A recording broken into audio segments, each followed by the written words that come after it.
बिस्मिल्लाहिर्रहमानिर्रहीम। Dear student, अस्सलाम वालेकुम। रिव्यू एक्सरसाइज नंबर 3 है और इसका क्वेश्चन नंबर हम कर रहे हैं 15।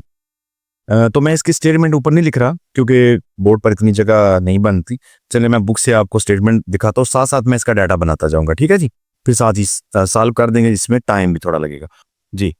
Out of the 180 students who appeared in annual examination, यानी 180 स्टूडेंट जो है वो सालाना इम्तिहान में जो है वो अपेयर हुए हैं, इन्होंने पेपर दिए हैं।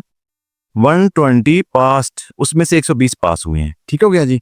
इसका मतलब टोटल स्टूडेंट कितने हैं जी? 180। तो हम यहाँ पे लिख लेते हैं total students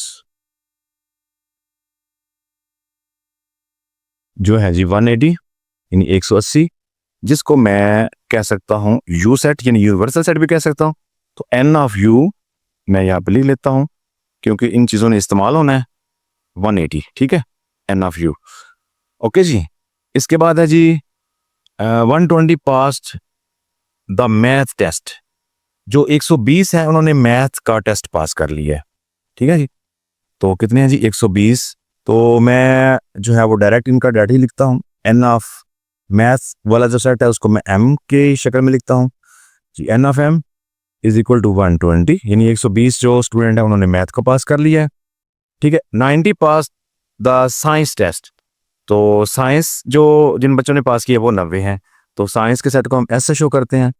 N of S यानी एस की तादाद कितनी है साइंस वाले जो है 90।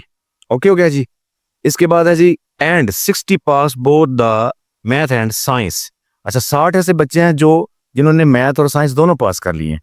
तो दोनों की ही हैं, तो इसका मतलब ये इंटरसेक्शन होगा, कॉमन यानी मुश्तरक जो मिलते मिलते हैं। तो ये आ जाएगा जी N of M intersection S, तो है 60 स्टूडेंट, ठीक है। यानी दोनों का जो मैच कर रहे हैं दोनों में, यानी मैथ और साइंस में जो मुश्तरका स्टूडेंट हैं जिन्होंने पास किया वो है जी 60। ठीक हो गया। तो अब हमें इसमें मुख्तलिफ पार्ट्स हैं जो हमने फाइंड करना है, A part, B part, C part और डी पार्ट। तो पहले हम ए पार्ट देखते हैं। उसमें क्या है जी? How many pass either the math और साइंस टेस्ट, यानी कितने ऐसे बच्चे हैं जिन्होंने मैथ या साइंस का टेस्ट पास किया। अब देखें, जब और आ जाए या का आ जाए तो इसका मतलब है दोनों की बात हो रही है, तो हम यूनियन कर लेंगे, ठीक है, दोनों को इकट्ठा, यानी मैथ वाले बच्चे और साइंस वाले बच्चे। तो हम इनका अगर एम यूनियन एस निकाल लें तो ये दोनों ऐसे स्टूडेंट जिन्होंने मैथ का टेस्ट पास किया या फिर उन्होंने साइंस का भी किया हुआ है। ये एंड नहीं है स्टूडेंट, यानी कि मैथ का भी हो और साइंस का भी हो, ये या है। चाहे किसी ने एक मैथ का सिर्फ किया है तो भी इसमें आ जाएगा, चाहे किसी ने साइंस का सिर्फ टेस्ट पास किया तो भी इसमें आ जाएगा। ओके जी। तो पहले हम इसको एम यूनियन एस करते हैं। ए पार्ट में हमने क्या करना है जी? How many passed either the math और science test, either the math और साइंस टेस्ट। ठीक हो गया जी। तो ये हमने फाइंड करना है। इट्स मीन के हमने फाइंड करना है जी N of M union S. Okay, चलो मैं इस शक्ल में भी लिख देता हूँ। ओके स्टूडेंट, तो चलिए अब हम इसको फाइंड करते हैं। तो हमें पता है इसको हमने इंक्लूजन एंड एक्सक्लूजन प्रिंसिपल जो है उसको इस्तेमाल करते हुए फाइंड करना है जी स्टूडेंट। यहाँ पे इसको मैं सॉल्व करता हूँ। तो पहले मैं ये इंक्लूजन एंड एक्सक्लूजन प्रिंसिपल लिखता हूँ। उसमें हम क्या लिखते थे? सबसे पहले हम इनका यूनियन लिखते हैं, दो सेट हैं क्योंकि हमारे पास, तो एम यूनियन एस आएगा। इसके बाद इक्वल साइन, फिर दोनों सेट्स की जो अलग अलग ओरिजिनल वैल्यूज हैं उनको ऐड करेंगे, जैसे कि एन ऑफ एम है, एन ऑफ एस है, N of M plus N of S जी। एंड पर हम क्या करते हैं? एंड पर इन दोनों सेट का जो है इंटरसेक्शन उसको माइनस करते हैं, तो है जी N into M intersection S. Okay हो गया जी स्टूडेंट। अब हम इसमें जो है वो वैल्यूज पुट करते हैं। ये चीज़ तो हमने फाइंड करनी है, ठीक है। एम यूनियन एस यानी ऐसे स्टूडेंट जो जिन्होंने मैथ या फिर साइंस को भी पास किया हुआ है, ठीक है। तो ये तो ऐसे आएगा। एन ऑफ एम कितना है जी? वो है 120 यानी 120, एन ऑफ एस है 90 यानी कि 90, माइनस इनका दोनों का कॉमन कितना है, वो है जी 60, यानी 60 स्टूडेंट हैं जिन्होंने मैथ और साइंस दोनों टेस्ट पास किए हुए हैं। हमने जो मालूम करना है वो है जिसने या मैथ का किया हो या फिर साइंस का भी किया हो, कोई भी चलेगा। ओके जी, तो चलें पहले इसको ऐड कर लें 120 को और 90 को। ठीक है, तो ये आएगा हमारे पास आएगा 210 आएगा, 210 माइनस 60, तो इसमें से 60 निकालें तो भी हमारे पास 150 आ जाएगा।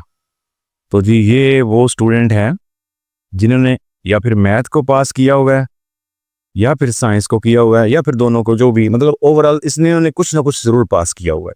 ठीक है जी, दोनों में से। तो ये आ गया जी 150। अब हमारा बी पार्ट देखते हैं वो क्या है। जी स्टूडेंट, जो हमने पहला पार्ट किया कि N of M union S 150, वो मैं यहाँ पे लिख देता हूँ क्योंकि नेक्स्ट जो पार्ट है इनमें ये इस्तेमाल होगा, तो ये डाटा में आ जाएगा। ठीक है जी, यहाँ पे मैं बी पार्ट लिखता हूँ। जी स्टूडेंट, पार्ट नंबर बी है, इसमें how many did not pass either of the two test, यानी वो बताएं जिन्होंने इन दोनों में से कुछ भी पास नहीं किया, मतलब कि फेल है। तो सीधी सी बात है, तो टोटल स्टूडेंट तो हमारे पास 180 हैं, उसमें से 150 को निकाल लें तो हमारे पास ये आ जाते हैं। लेकिन क्योंकि हम सेट के हिसाब से कर रहे हैं, तो इसका मतलब ये है कि हम ये जो आंसर पहले आया था 150, इसको इसमें निकालेंगे तो आंसर आएगा। मतलब हम इसका कंप्लीमेंट कर लें, यानी N of M union S, इसका करेंगे कंप्लीमेंट।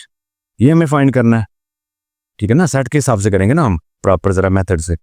तो देखें कंप्लीमेंट कैसे होता है, यू में से माइनस करो, तो मैं लिखूंगा जी एन ऑफ यू, जी N of U minus N of M union S. ठीक है, तो एन ऑफ यू क्या है, वो है जी 180, N of M union S आया था 150, ये हमने लिखा जो ए पार्ट का आंसर है। तो देखें इसको माइनस करें तो क्या आता है जी 30 आ जाएगा। तो ये क्या आ गया, N of M union S का कंप्लीमेंट, क्योंकि यू में से माइनस कर दिया।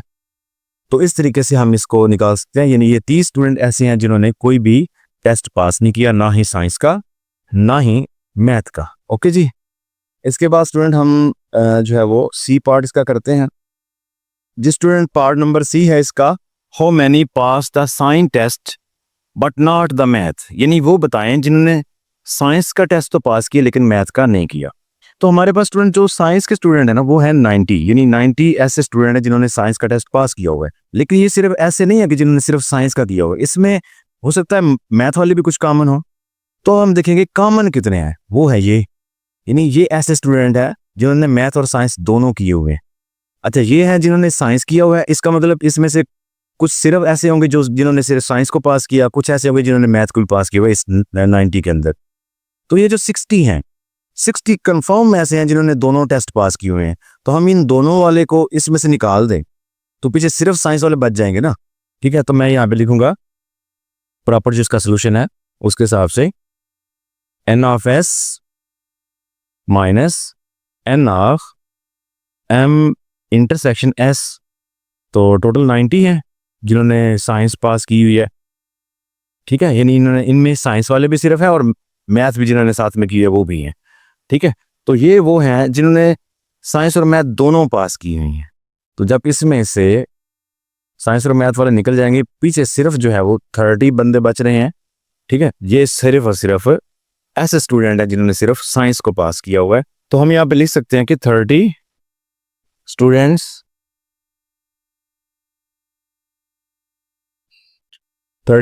पास science test but not the math test. ठीक हो गया जी, यानी 30 स्टूडेंट ऐसे हैं जिन्होंने साइंस का टेस्ट पास किया लेकिन मैथ का पास नहीं किया हुआ। तो अब हम इसका लास्ट पार्ट जो है पार्ट नंबर डी उसकी तरफ चलते हैं। जिस स्टूडेंट पार्ट नंबर 4 है इसका D part, how many failed the science test. ठीक है जी, यानी कितने ऐसे स्टूडेंट्स हैं जिन्होंने साइंस का टेस्ट फेल किया है, इन जो साइंस में पास नहीं हुए जी। अब हम देखेंगे कि हमारे पास टोटल स्टूडेंट कितने थे जिन्होंने एग्जाम दिए हैं। तो टोटल स्टूडेंट हमें पता जी 180 है, ठीक है, जिनको हम यू सेट भी कहते हैं, एन ऑफ यू 180, ठीक है। तो साइंस कितने स्टूडेंट ने पास किया है, वो है 90, यानी एन ऑफ एस 90।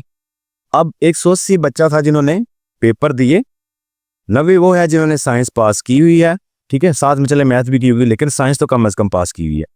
तो अब हमने बताना हुआ है जिन्होंने साइंस पास नहीं की, तो टोटल 180 में से 90 को निकाल दें तो बाकी वही आएंगे जिन्होंने साइंस पास नहीं की, फेल्ड इन साइंस है, ठीक है। तो हम लिखेंगे जी N of U minus N of S, तो 180 माइनस 90 जो कि 90 ही आ जाएगा। तो 90 स्टूडेंट ऐसे हैं जो फेल्ड इन साइंस हैं, तो हम लिख सकते हैं जी 90 students are failed in science.